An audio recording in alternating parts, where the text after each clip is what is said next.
Story number 1. Archive Request. I arrived at the Richmond Evidence Vault on a Tuesday morning in late March to conduct a routine quarterly audit of biological samples stored in Sub-Level 3, Section K. The facility maintained a constant 58 degrees Fahrenheit, and the air handling system produced a low hum that made it difficult to hear footsteps in the corridor. I had conducted 7 previous audits at this location without incident. The manifest listed 47 sealed containers. My physical count showed 48. The extra unit sat at the back of the lowest shelf, partially obscured by a structural support column. The tag number was handwritten in faded ink and followed a format that predated the facility's digital logging system by at least 2 decades. I followed standard procedure and retrieved the archived paper records from the basement filing room. The filing room had not been digitized and still used the original card catalog system installed when the building opened in 1968. It took me 40 minutes to locate the relevant documentation. The container had been logged in 1973 under a case number that corresponded to a study conducted at a research facility in Maryland that no longer existed. Inside were 12 glass vials of preserved tissue samples. Each vial was labeled with handwritten dates from 1973 and included tissue type, collection site, and a brief notation. 11 of the notations was standard medical terminology. The 12th read, "Subject remains motile post-preservation." I assumed this was a transcription error or outdated terminology. While photographing the vials for documentation, I observed visible movement within 3 of the samples. The tissue appeared to contract and expand against the interior surface of the glass. The vials were sealed and had been stored at 20 degrees Fahrenheit according to the temperature logs. The formaldehyde solution should have prevented any biological activity. I contacted my supervisor by phone from the vault's external line. She asked if there was any breach of containment. I confirmed there was not. She instructed me to complete the audit and submit findings through normal channels, which would take 6 to 8 weeks for review. I asked if I should flag the samples for immediate examination. She said the standard process was sufficient. The movement intensified over the next 4 hours. I remained in the vault to complete documentation of the other containers, but I checked the vials every 30 minutes. By early afternoon, tissue in 5 of the 12 vials was pressing against the glass in patterns that suggested coordinated behavior rather than passive chemical reaction. The tissue moved in waves, contracting toward the center of each vial and then expanding outward in synchronized pulses. I made the decision to transfer the vials to a secondary containment unit. This required bypassing the standard request protocol, which would have taken 72 hours minimum for approval. I used my supervisor's authorization code, which I had been given for emergency biohazard situations during my initial training. I moved the vials to a reinforced storage unit in Section G, which had additional temperature controls and external monitoring. I documented the transfer in the daily log and sent an email summary to my supervisor, the facility director, and the regional safety officer. I received an automated reply from the facility director indicating he was out of office until the following Monday. My supervisor did not respond. The next morning, I returned to Section G to verify the secondary containment. The storage unit was empty. The log showed no record of access after my entry the previous day. I checked the digital manifest for Section G. The vials were not listed. I returned to Section K. The original container was gone.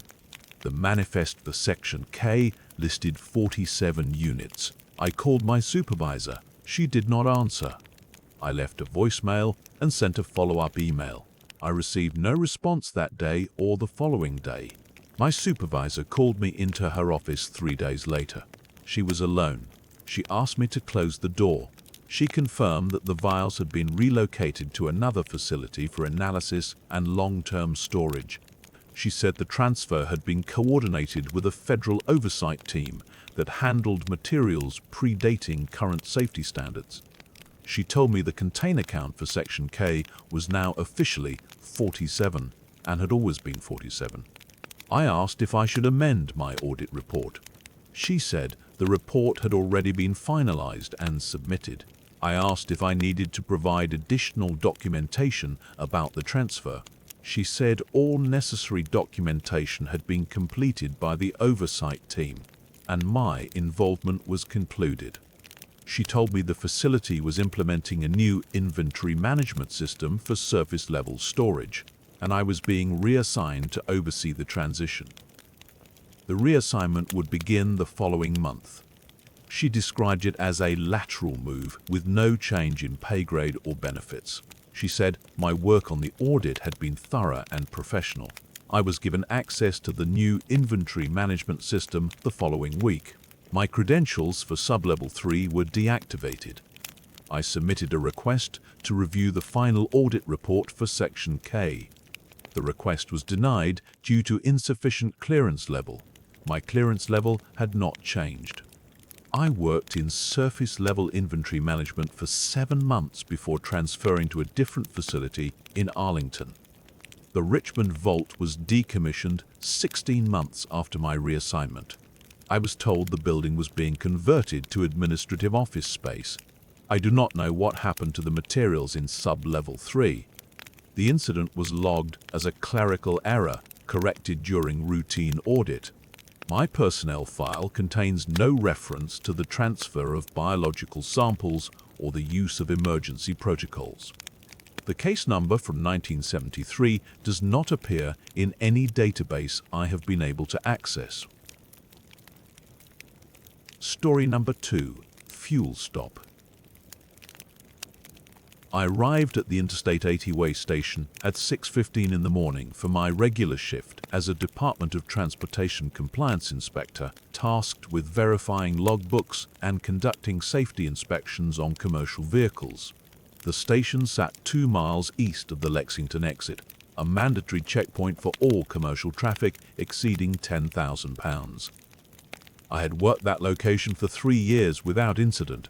The first truck flagged for inspection was a refrigerated semi-hauling livestock, and the driver presented paperwork showing a load of cattle bound for a processing facility in Iowa, but refused to open the trailer for inspection. He was polite about it, said the animals were stressed and opening the doors would compromise the climate control. I explained that livestock carriers were subject to random inspection under federal humane transport regulations. He repeated that he could not open the trailer. His hands were steady when he handed back the clipboard. I issued a Level 2 inspection order and called for backup from the State Patrol, standard procedure for non-compliant drivers, and waited 20 minutes for Trooper Valdez to arrive. During the wait, the driver remained in his cab. He did not use his phone. He did not smoke or drink coffee. He sat with both hands on the steering wheel and stared straight ahead through the windshield. I made a note of this in my pocket log. When we opened the rear doors, the trailer was empty except for a single wooden crate, approximately 4 feet square, secured with chains, and the temperature gauge showed the refrigeration unit had been running at negative 18 degrees for the past 11 hours. The crate was constructed from unfinished pine, the kind used for industrial shipping, but the chains were newer than the wood. Valdez asked where the cattle were. The driver said the paperwork was in order. I checked the manifest again. It listed 43 head of Angus cross, total weight 19,000 pounds. The crate might have weighed 200. The driver became agitated and insisted we close the doors immediately, citing federal transport permits I had never seen before, printed on paper stock that felt wrong to the touch. The texture was too smooth, almost waxy, and the ink had a faint chemical smell. The permit numbers did not follow standard federal formatting. Valdez photographed the documents with his phone while I examined the crate. There were no ventilation holes, no biohazard labels, no shipping origin or destination markings. Trooper Valdez attempted to verify the permits through dispatch, but all communication systems at the station went silent for approximately 7 minutes, including our radios, the landline, and both of our cell phones. I checked the breaker panel inside the station office. All switches were in the correct position. The computer monitors were on but displayed no data. Valdez went back to his patrol car to try the mounted radio. I watched him through the window. He kept pressing the transmit button. Nothing. During the silence, I heard rhythmic scraping sounds from inside the crate that did not correspond to any settling or shifting of cargo, and the driver sat in his cab with his hands over his ears. The scraping came in sets of 3. Pause. 3 more. Pause. It was not wood on wood, it was something harder. Valdez came back and asked if I heard it. I said yes. He drew his service weapon and told the driver to exit the vehicle. The driver did not move. The scraping continued. When communications returned, I received direct orders from a regional supervisor I did not recognize to clear the vehicle for immediate departure and submit no written report. The voice on the radio used my full name and employee identification number. He knew the truck's DOT registration and the exact time I had initiated the stop. He instructed me to close the trailer, return all documents to the driver, and resume normal operations. Valdez looked at me. I told him to holster his weapon. The scraping had stopped. The driver accepted his paperwork without comment, climbed back into the cab, and pulled out of the station at precisely 7:41 in the morning. I watched the truck merge onto the interstate and disappear westbound. Valdez asked what we were supposed to do now. I told him I would handle the documentation. He left without filing a report. I logged the incident under Administrative Code 777-R, marked the file as classified transfer, and was reassigned to a desk position in Lincoln 3 days later. The code was not in any manual I had access to, but it appeared in the drop-down menu when I entered the permit numbers into the database. The system accepted the entry without error flags. I received my reassignment notice by courier, not through normal HR channels. The letter thanked me for my service at the way station and cited operational restructuring. The way station was closed for structural repairs the following week, and I was instructed during my exit interview that the inspection had been conducted in error on a vehicle operating under interstate compact exemption. The interviewer was not from my department. She wore no identification badge. She explained that certain federal transport operations were classified under emergency management protocols and that my actions, while procedurally correct, had intersected with a secure logistics operation. She asked if I had retained any personal notes or photographs. I said no. She slid a non-disclosure agreement across the table. I signed it. The way station reopened 6 weeks later under new management. I was told the position had been eliminated due to updated inspection protocols that no longer required on-site personnel for that location. My desk assignment in Lincoln involved reviewing digital logbook submissions. I have not returned to Interstate 80. The file remains in the system under code 777-R. I checked once 4 months after the incident. The entry shows the date, the time, and my employee number. All other fields are blank. Story number 3. Patient 0. I was finishing charting on a motor vehicle accident patient when the walk-in arrived at 2200 hours. He was a middle-aged man, maybe 50, wearing work clothes that smelled like diesel and cold air. No visible injury, no acute distress. He apologized 3 times before he even reached the triage desk, saying he was sorry for wasting our time, that he knew we were busy, that he probably shouldn't have come in at all. I brought him back to Bay 4 and took his vitals.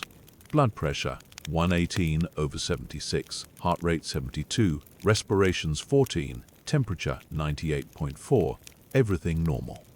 He sat on the exam table with his hands in his lap and kept looking down at them, then back up at me, then down again. I asked him what brought him in tonight. He said something was wrong with his hands. I asked him to describe the problem. He held them up. They looked like hands. Calloused palms, short nails, a faded scar across the left thumb. He turned them over slowly, studying them like he had never seen them before. He said he did not know how to explain it. He said they did not feel like his hands anymore. I asked if he had numbness or tingling. He said no. I asked if he had pain. He said no. I asked if he had been exposed to chemicals at work. He said no. He drove a fuel truck, same route for 11 years, nothing different today. I performed a basic neuro exam. Strength was 5 out of 5 bilaterally. Sensation intact to light touch. No tremor, no ataxia. I documented the encounter as acute anxiety, possible panic attack, and paged the attending. Dr. Mehta came in at 22:30 and repeated the exam. He asked the patient if he was under any unusual stress. The patient said no. Dr. Mehta asked if he had a history of mental health concerns. The patient said no, but he kept staring at his hands and asking us to look closer, to really look, because something was wrong and why couldn't we see it? I was preparing discharge paperwork at the nurses' station when I glanced at the security monitor. We have 4 screens cycling through 12 camera feeds. Bay 4 came up on the lower right.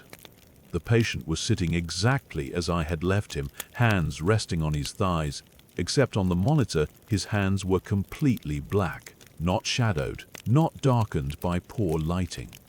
Black. Solid black silhouettes where his hands should have been, no detail, no texture, just black shapes against his jeans. I looked down the hall toward Bay 4. The curtain was partially open. I could see him sitting there. His hands looked normal. I walked back to the bay and stood in the doorway. His hands were hands.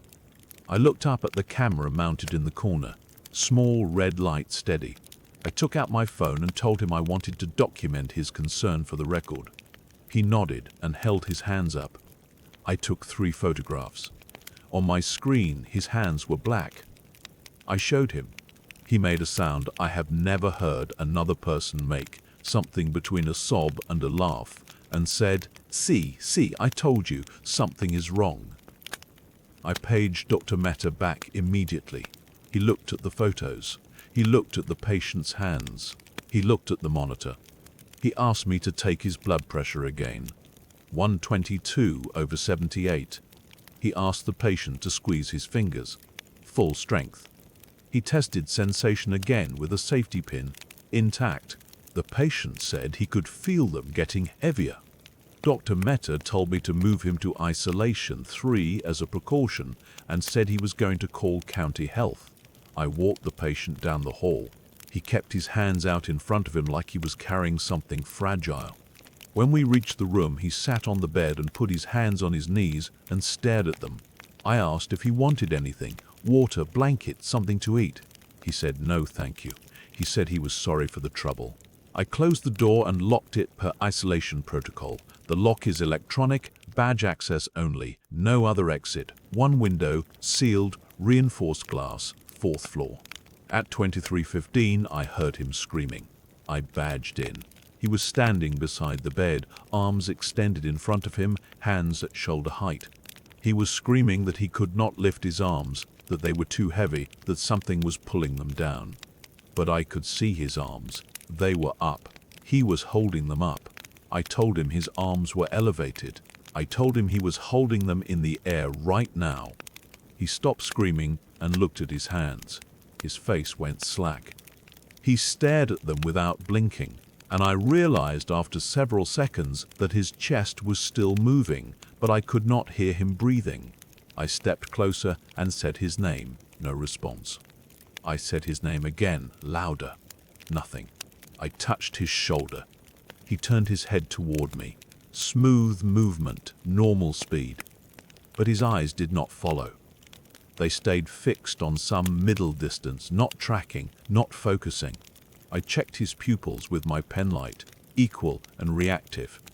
I waved my hand in front of his face. No blink, no flinch. Dr. Mehta came in and performed a rapid stroke assessment. Negative. He said we needed to transfer him emergently to the regional stroke center in Billings, that this was beyond our capability. I said I would call dispatch and prepare the ambulance bay. We stepped into the hall, the door locked behind us. We were gone less than 60 seconds. When we returned with the transfer paperwork, the room was empty, the bed was still made, the floor was clear, the window was sealed, the door had not been opened. I checked the badge log on the lock panel. My badge at 23:15, my badge at 23:17, no other entries. Dr. Mehta called security. They searched the facility. 4th floor, 3rd floor, stairwells, storage rooms, loading dock, nothing. No one had seen him leave Bay 4 or Isolation 3. No one had seen him in the halls. I went back to the nurses' station and reviewed the security footage.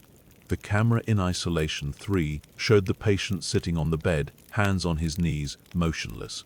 Timestamp 23:16 and 32 seconds. The frame went dark, not static, not distortion, just black. Timestamp 23:16 and 36 seconds. The frame resumed. The room was empty.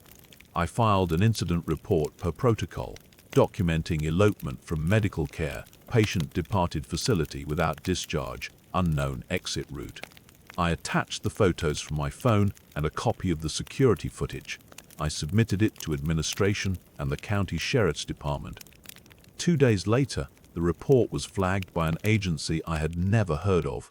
State letterhead, no department name, a phone number with a Billings area code. A woman called me on my personal cell at 1400 hours on a Thursday. She did not give her name. She said the incident had been reviewed and reclassified. She said I was instructed to delete all documentation, including the photos, the security footage, and any personal notes. She said I was not to discuss the patient with anyone, including hospital administration, and that any further inquiries should be directed to the number she provided. I asked what happened to him. She said the case was closed. The hospital administration never mentioned it again. The incident report disappeared from the system. Dr. Mehta transferred to a facility in Washington 4 months later. I still worked the same shift at the same hospital, and sometimes I check the security monitors and wonder if the cameras are showing me what is actually there.